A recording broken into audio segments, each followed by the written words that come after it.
देखो वसुदेवसुतं देवं कंसचाणूरमर्दनं देवकी परमानन्दं कृष्णं वन्दे जगद्गुरुं कृष्णं वन्दे जगद्गुरुं। वेदर सार होउची भगवत गीता। वेद को दुई भाग रे विभक्त करा जायछि। गोटिए भाग को कुहा जाए धर्मशास्त्र, आउ गोटे भाग को कुहा जाए मोक्ष शास्त्र। धर्मशास्त्र होउची साइंस ऑफ लिविंग,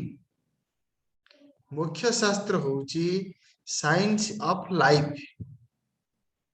तेणु वेदरे जो लक्ष्य श्लोक अच्छी से लक्ष्य श्लोक को आम ऋषि माने विद्वान माने दुई भाग रे विभक्त कले। गोटे भाग को कहला धर्मशास्त्र, आउ गोटे भाग को कहला मोक्ष शास्त्र। 96,000 श्लोक होची धर्मशास्त्र। ताकू पुणी दी भाग रे विभक्त करागला। अधा को 80,000 को कहला कर्म का कांड, आउ 16,000 को कहला उपासना कांड। कर्म कांड एवं उपासना कांड दीटा जांक प्रथम आवश्यक। कर्म कांडर आवश्यक होउची मन को शुद्ध करिबा। उपासनार आवश्यकता होउची मन को स्थिर करिबा। शुद्ध एवं स्थिर एवं सूक्ष्म करिबा। शुद्धता पाई कर्मयोग, एकाग्रता पाई कर्मकांड और एकता पाई ज्ञान कांड। तेणु प्रथम होउची कर्मकांड। शुद्धता जो परि भावरे कपड़ा को प्रथमे सफा करा जाए। सफा हितबा कपड़ा को आयरन करा जाए। सफा न हेतिले आयरन खराब हो जाए। तेणु प्रथम हैला सफा करिबा। सफा करिबाटा हैला कर्मकांड। भगवत गीता को कहला कर्मयोग। कर्मयोग द्वारा शुद्धता आसे। उपासना द्वारा एकाग्रता आसे, सूक्ष्मता आसे। कपड़ा सफा न करी आयरन दबा जहा कर्मयोग न करी उपासना करिबा होची से। तेणु सबुदिन किछि समय मन को शुद्ध करिबा पई चेष्टा करिबा। जो कर्म द्वारा भीतर एवं बाहर परिस्थिति एवं मनस्थिति दीटा जांकर उन्नति हुए, शुद्ध हुए, सेही कर्म को शास्त्र रे धर्म कहला। तेणु कपड़ा सफा न करिके आयरन करिबा जहा शुद्ध मन को शांत करिया सुसुप्ति। सुसुप्ति होउची कोन किछि समय पई मनटा शांत हे तापरे पुणी मन अशांत। तेणु मन को प्रथम शुद्ध करिबा दरकार। तेणु शुद्ध करिबा पई हेले जानिबा दरकार जे मन अशांतर कारण कोन ना। मन अशांतर कारण होची दीटा। गोला मु आ गोला मोर, गोला अहंकार आ गोला आसक्ति। ए दीटा जिनिस पई मनीषर मन रे अशुद्धता आसे आ अस्थिरता आसे। जो दीटा आ कहा पाखरे नहीं आ कहा मन असिद्ध नुहे कि अस्थिर नुहे। मु आ मोर, मु आ मोर अहंकार एवं आसक्ति ए दीटा जांक को जदि आमे काढ़ी देले निरहंकार भाव रे निस्वार्थ पर भाव रे जो कर्म करा जाए से कर्म को कर्म योग कहा जाए। अहंकार एवं स्वार्थ को कर्म कहा जाए। तापर होची उपासना। तेणु उपासनार परिभाषा होची सगुण ब्रह्म विषय मनस व्यापार। सगुण ब्रह्म विषय मनस व्यापार। सगुण ब्रह्म विषय उपासना एक मानसिक क्रिया एवं क्रिया होची कहा को नहीं करी ना सगुण ब्रह्म विषय को नहीं करी। भगवान भाष्यकार कहले उपासना पई तीनटा जिनिस दरकार। नंबर 1 शास्त्र समर्थित आलंबन। नंबर 2 सजातीय प्रत्यय प्रवाह। नंबर 3 विजातीय प्रत्यय दूरीकरण शास्त्र समर्थित आलंबन सजातीय प्रत्यय प्रवाहीकरण विजातीय प्रत्यय दूरीकरण को उपासना तीन टा जाक दरकार मन इच्छा आम कर शाला ग्राम शिवंकर उपासना करें कारण शास्त्र समर्थन नहीं तेणु art of quietening the mind art of elevating the mind उपासना माने मनटा को उच्च को नवा भावनाटा को उच्च करवा एवं भावनाटा को उन्नत करवा एक उच्च उत्कृष्ट उन्नत भावनाटे तैयारी करवा होची उपासना माँ को माँ बोली भाविबा उपासना नुहे माँ को जदि मु भगवान बोली भाविली एटा गला उपासना कहीं उत्कृष्ट भावना भागवत रे कहगला काष्ट पाषाण तरु तृण सर्वत्र विजय नारायण गुरु अतिथि माता पिता एचारी प्रत्यक्ष देवता जो परी भावरे बरफ आउ पानी पानी बरफ रे सबुआड़े व्यापिकी अच्छी आखि की दिशे नहीं तेणु बरफटा है व्याप्य पानीटा है व्यापक से जगतटा है व्याप्य भगवान हेले व्यापक बरफ भितर जमी पानी अच्छी से जगत भितर भगवान अच्छा सबुआड़े जी भगवान को देखे सेरा उत्तम अधिकारी सात्विक व्यक्ति अनेक जगार जी भगवान को देखे सेरा राजसिक मंदिर रे ठाकुर घरे गुरु पाखे साधु सत पाखे गोटे जगार जी भगवान को देखे तामसिक व्यक्ति ता ठाकुर ता मूर्ति जी भगवान को अनुभव करे कि भगवान को स्वीकार करे पाप पुण्य नहीं पूर्व जन्म नहीं पर जन्म नहीं तामसिक व्यक्ति तामसिकता राजसिकता सात्विकता नास्तिकतार भगवान नहांती तो नास्तिकता कथा आलोचना को नबार उचित नास्तिकता भगवान नहांती तामसिकता भगवान अच्छा किंतु गोटे जगह भगवान कौटे ना स्वर्ग अच्छा गोटे जगह कौटे अच्छा ना ठाकुर घरे अच्छा गोटे जगह जिते बेले आम विचार आमको कह नाई भगवान अनेक जगह आम राजसिक तृतीय हूँ अनेक जगह ब्रह्मार्पणम ब्रह्म हवि ब्रह्माग्नो ब्रह्मणाहुतम ये भलिया विचार को कहगला सात्विक व्यक्ति जहाँ मु कही जहाँ मु करई जहाँ मु चिंतई मने जगतर कर्ता परम ईश्वर जानुछंती प्रतिक्षण तेणु आमे निज मन को निजे प्रश्न करिवा ये चारिटा भितर आमे किए नास्तिक ना तामसिक ना राजसिक ना सात्विक कौन आम मन आम भितर आमको कहूँ भगवान नहांती तामसिक तामसिक नास्तिक नास्तिकटा तामसिक को जीव तामसिक को जीव तेणु आम सन्थ माने किछि अभ्यास आम पे रखी जो अभ्यास को जने अभ्यास करवा दरकार जदि से अभ्यास करिवो ताहले ता मन भितर विकास कौन सन्थ माने हमको कहले भगवान शंकराचार्य गोटे ग्रंथ लिखिछन्ति ग्रंथर ना होची सदाचार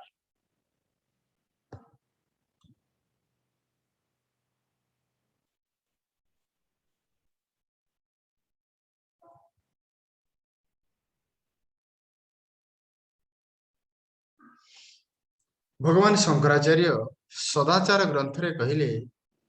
लय विक्षेप संधौ मन तत्र निर्विषय ससंधि साधितो येन स मुक्त नात्र संशय ये श्लोकटा को मन रखी दिंतु घोषी दिंतु बहुत काम आसो कौन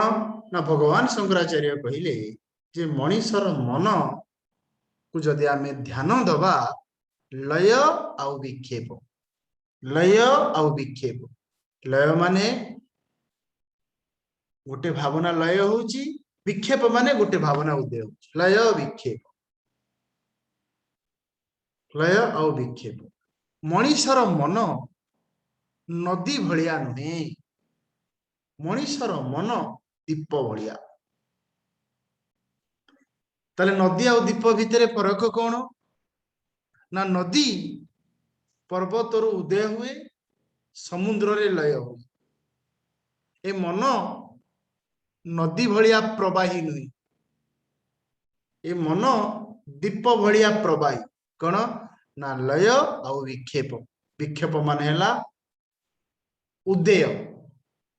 लय मान है लय विक्षेप मान है आसीबा लय मान है जीवा ए मन भितर भावनाटे आसे आ भावनाटे जाए आसे एवं जाए मनर चिन्ह होउची युगपत्न अनुपपत्ति ही मनसा लिंग लय आ विक्षेप जेहेतु ए मन नदी भलिया नुहे ए मन होउची दीप भलिया जोठे से उदय होउची सेठे से लय होउची तेणु संधौ तेणु ता भितर टिके संधि अछि ता भितर गोटे संधि अछि कोन संधि अछि ना लय विक्षेप संधौ गोटे भावना उदय हबो आ गोटे भावना लय हबो ता भितर गोटे संधि अछि कोन से संधि ना मन तत्र निर्विषय सेई समयटा मनटा होची निर्विषय निर्विषय माने no object no thought no desire thoughtless objectless desireless awareness choiceless awareness शब्द को आपण ध्यान दियंतु चॉइसलेस अवेयरनेस निर्विचार सजागता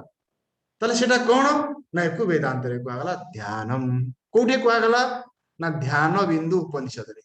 ध्यानम निर्विषयम मनः ध्यानम निर्विषयम मनः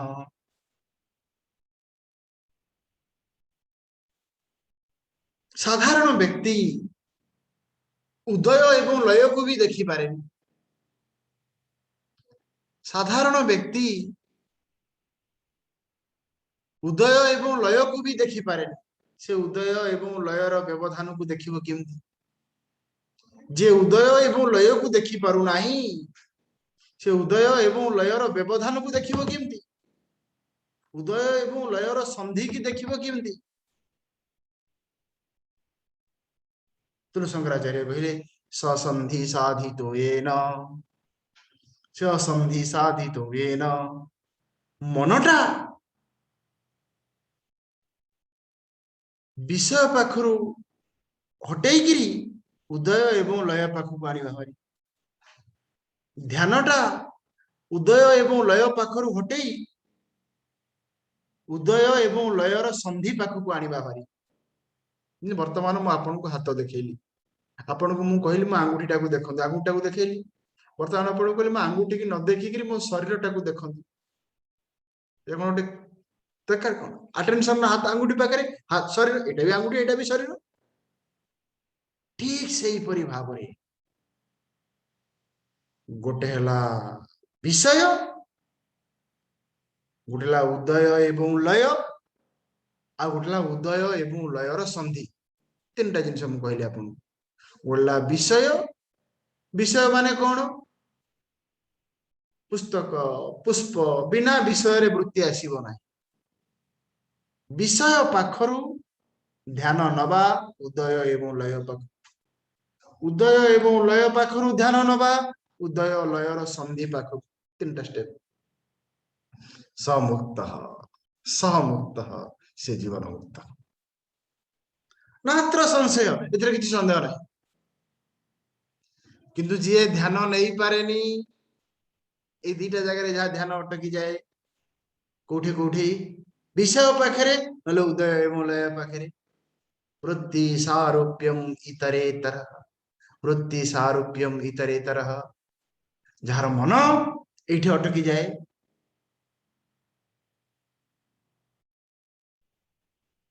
सेला जीव जीवन मुक्त किए जार ध्यान उदय पाखरे नहीं कि लय पाखरे नहीं विषय पाखरे नहीं ओम नमो भगवते वासुदेवाय वासुदेवाय एला संधि आमर टिके यदि रही आ गोटे भावना पड़े आसुची गोटे भावना पर आ गोटे भावना नदी होकर पड़े आउची तो स्टेप नंबर 1 वृत्तिर उदय एवं लय ता आमर नियंत्रण रे नाही केतेबेले स्लो केतेबेले फास्ट केतेबेले स्लो केतेबेले फास्ट किंतु वृत्तिर विषय आम नियंत्रण रे अछि तेणु एठी आमको टिके दायित्व नबाक पड़िबो कोन दायित्व नबा ये विषय बेले बेले बहु विषय हुए बेले बेले एक विषय हुए एक विषय एवं अनेक विषय हुए एक विषय को कहला एकाग्रता अनेक विषय को कहला अन्य मनस्कता अन्य विशेषकता लीयमान विषय एवं उदीयमान विषय जेते बेले समान हुए ताकू कहला एकाग्रता उपासनार उद्देश्य होची एकाग्रता विहित विषय एक विषय र सहज प्रवाह तेणु कौन हवा दरकार एक रे विहित द्वितीय रे एक विषयटा एक हेतिबा दरकार द्वितीय रे विषयटा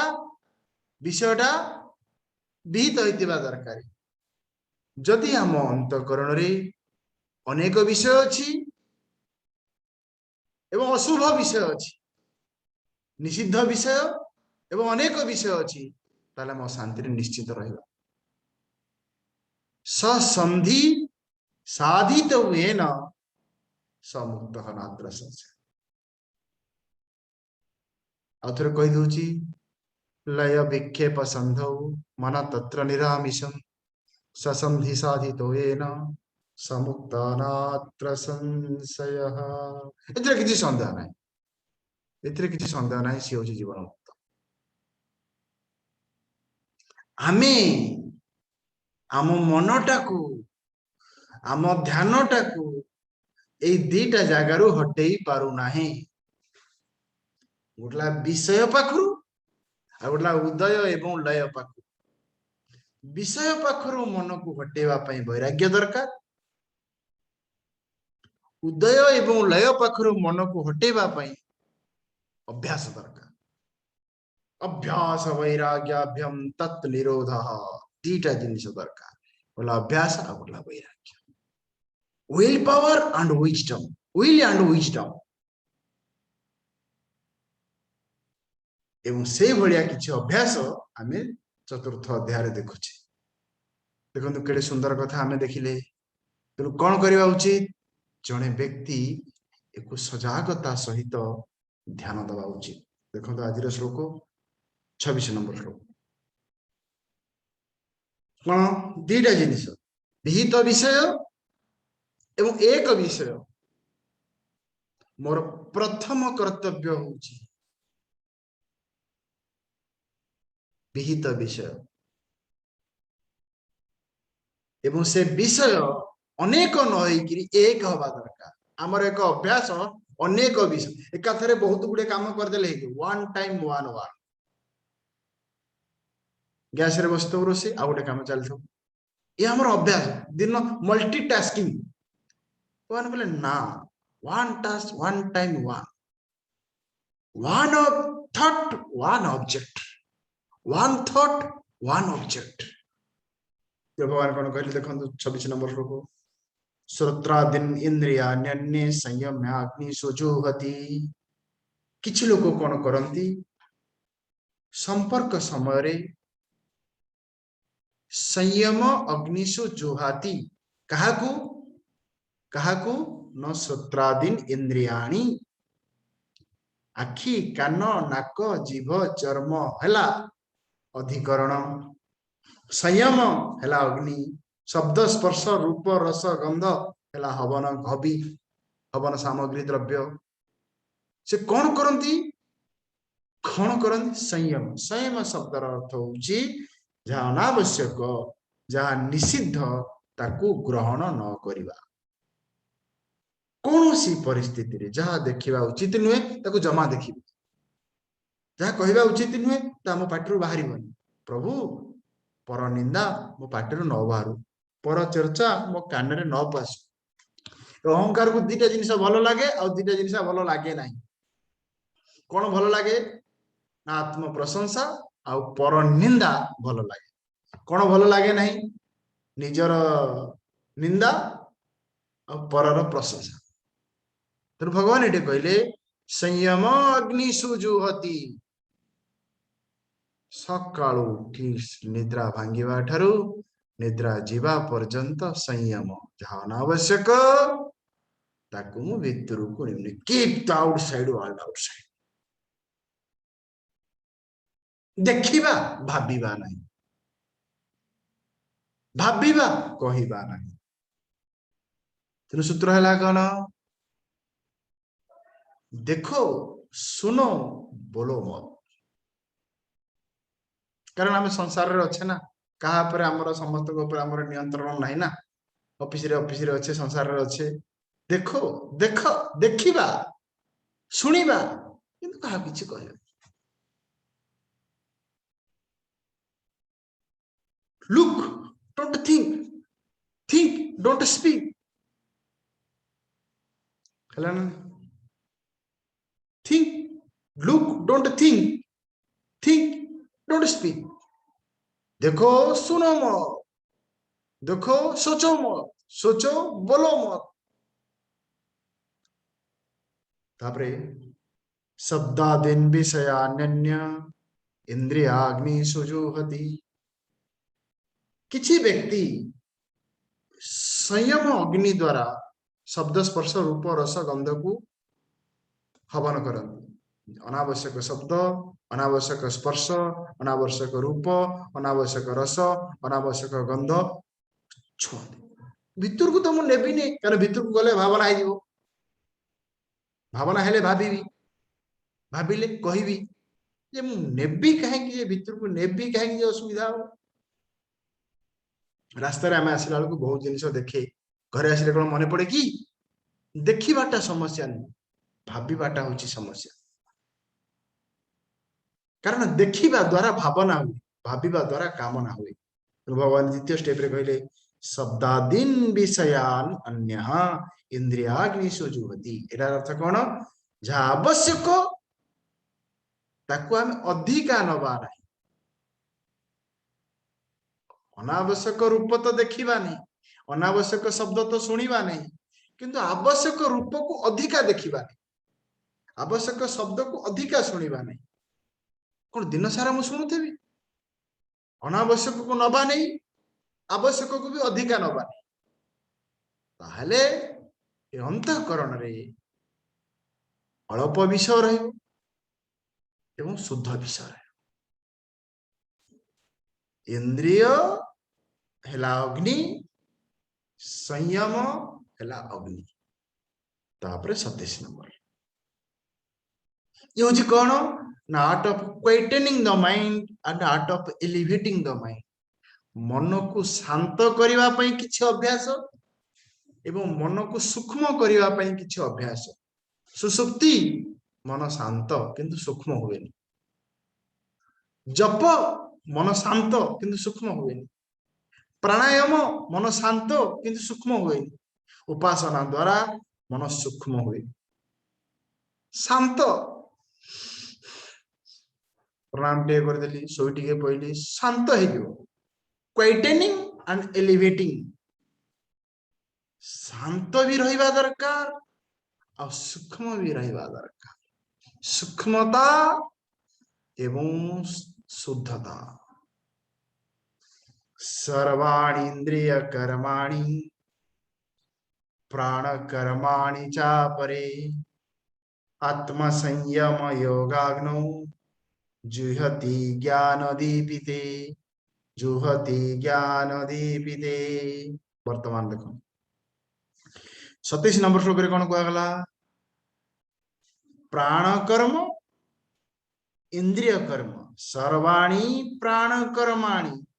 सर्वाणी इंद्रिय कर्माणि। प्राण कौन? प्राण हला कौन? प्राण अपान व्यान उदान समान 5 प्रकार प्राण। हृदय नाक पर्यंत जो वायु होची प्राण उपरकू तळकू जोडा गला उपान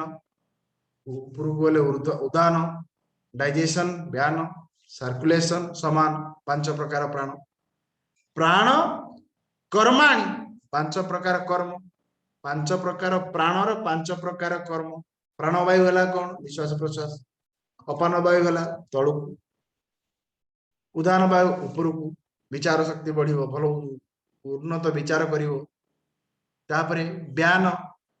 खाद्य को हजम कला समान चारिड़े बांटिला प्राण कर्माणी तापरे इंद्रिय कर्माणी इंद्रिय माने ज्ञानेन्द्रिय एवं कर्मेन्द्रिय तेने प्राण कर्माणी अर्थ कौन ना प्राणर कर्म है भोक आउ शोष जुहति ज्ञान दीपिते ज्ञान माने understanding with knowledge with understanding जिते बेले भोक करिवो सेते बेले मो भितर एक विचार आसीबो जे भोक होची प्राणर भोक शरीरर नुहे शिशु को प्रथमे भोक करे तापरे मन भितर खाइबार भावना आसे तापरे से खाए मनीष किंतु पेटरे भोक न थाए मनरे भाइबार भावना थाए पाटिरे भात थाए कि भोजन थाए कहीं ना आत्म संयमर अभाव child is not in discipline पशु विशृंखलित नुहे गाई घास नथले मांस खाएनी बाघ मांस नथले घास खाएनी कहीं से इनडिसिप्लिन नुहे देखो असमय खाती अखाद्य खाती अधिका खाती तीन जिन डिसिप्लिन आम छोट पिलांगर क्लास रविवार दिन मुझे पिला गोटे कथा कह बार शरीर दायित्व हूँ आगे बिना शरीर बिना मन रे किछि आमे करि परिबा नहीं outside instrument body inside instrument mind take care of your body take care of your mind body रो दायित्व ने body is discipline mind is focused body आज डिसिप्लिन हैला माइंड जदी अपना छाए फोकस हे जिवो माइंड जदी फोकस हैला बॉडी अपना छाए डिसिप्लिन हे if body is controlled mind is calm if mind is calm body is control गोटे करो अपना छाए आरुटा हे जिवो if body is controlled mind is calm शरीर जदी श्रृंखलित मन शांत मन जदि शांत शरीर श्रृंखलित उल्टा करतु मन शांत शरीर अशृंखलित शरीर अशृंखलित मन अशांत जिते इच्छा हम खाइबी जिते इच्छा हम उठिबी अशृंखलित शरीर अशांत मन अशृंखलित शरीर भोग कर खाइबी निद लगुन शोइबी तेणु पिला हुए body is a combination of 5 element space air water fire earth आकाश वायु अग्नि जल पृथ्वी take care of your body fast है स्पेस तेणु बॉडी नीड स्पेस सदा बेले शरीर रे 25% खाली रहिबा दरकार खाइबा समय रे 50% फूड 25% वाटर 25% एयर डिसिप्लिन करके देख तापर पाठ पढ़ला तमें फील कर body is here mind is here I am here keeping the body and mind together तो प्रश्न है कौन ना सर्वाणी इंद्रिय कर्माणी आखि कान नाक जीव चर्म ज्ञान इंद्रिय ज्ञान साधनम कर्म साधन ज्ञान इंद्रिय है 2 प्रकार बोला ज्ञान साधन ज्ञानेन्द्रिय कर्म साधन कर्मेन्द्रिय 3टा कथा भगवान ये कहले ज्ञान साधन ज्ञानेन्द्रिय कर्म साधन कर्मेन्द्रिय ज्ञान साधन माने कौन बाहर जिनसटा भीतर को आसे कर्म साधन कौन भीतर जिनसटा बाहर को जाए तेणु भीतर जिनसटा बाहर आत्म संयम योगाग्न बाहर जिनसटा भीतर को नेला बेल को संयम भीतर जिनसटा बाहर को नेला बेल को सदाचार किंतु किंतु मन भीतर ये भावना रहिबा उचित मन भीतर भावना रहा उचित जे ये सब जगार जदि मु भगवान को अनुभव करि पारुनी गोटे जगार मु भगवान को अनुभव करुनी से जगह कोटा आपण अछंतु एवं सेटा शास्त्रीय होइतिबा दरकार गुरु अतिथि माता पिता ए चारि प्रत्यक्ष देवता तेणु आम भागवत रे कुहा जायछि ए चारि जण होचंती प्रत्यक्ष देवता जुहति ज्ञान दीपते विथ अंडरस्टैंडिंग बड़ी नॉट हंग्री बड़ी is hungry I am not hungry I am hungry बड़ी इज हंग्री एई परि भाव रे 26 नंबर एवं 27 नंबर श्लोक रे कुहा जी एई भली भाव रे सजाग एवं सचेतन रहिला तापरे 28 नंबर श्लोक द्रव्य यज्ञ तपो यज्ञ योग यज्ञ तथा परे स्वाध्याय ज्ञान यज्ञश्च यतया संसिता व्रतः अपाने जुहति प्राणं प्राणे पानं तथा परे प्राणापानं गतिरुद्ध्वा प्राणायाम परायणः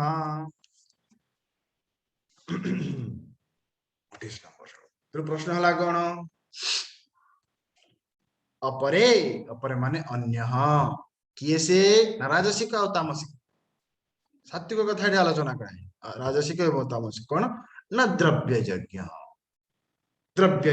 कौन द्रव्य यज्ञ यज्ञ कौन जो मु न थाए कि मोर न थाए अहंकार न थाए कि स्वार्थ न थाए किछि द्रव्य यज्ञ सबुदिन करिया किछि नहले किछि चिनिया पिंपुड़ी की दियंतु पक्षी की किछि खाइबा को दियंतु किंतु यज्ञ भावना कौन ना यज्ञ भावना होची समष्टिर स्वार्थ पाई जदि गोटे माटे कहबो जे मु गाधे सारिले रोसे कले मो पो खाइकरी स्कूल को जी ये भी यज्ञ हो गला काहेकि ना तार गाधेवा पछरे ता पछर भावना रहला जे मु शीघ्र गाधेले रोसे करबी मो पो खाइकरी स्कूल को जी तार अटेंशन गाधेबार नै अटेंशन कोठी जाई रहला रोसे करबी पो स्कूल को जीवो मो स्वामी ऑफिस की जीवे ठीक सही परि भाव रे यज्ञ होची जेते बेले हमर ध्यान मो पाखरे न थाए कि मोर पाखरे न थाए आई मी माइंड ए तीनटा जगह रे जेते बेले ध्यान चली जाए ताकू कहा जाए यज्ञ मु मोर आ मते आई मी आ माइंड ए तीनटा होची स्वार्थपर व्यक्तिर केंद्र आई मु माई मोर मते मु मोर मते three important area of selfish person Jote मु नहीं कि मोर नहीं कि द्रव्य यज्ञ निकटतम जन समाज रे किछि क्रियात्मक सहाय्य दरकार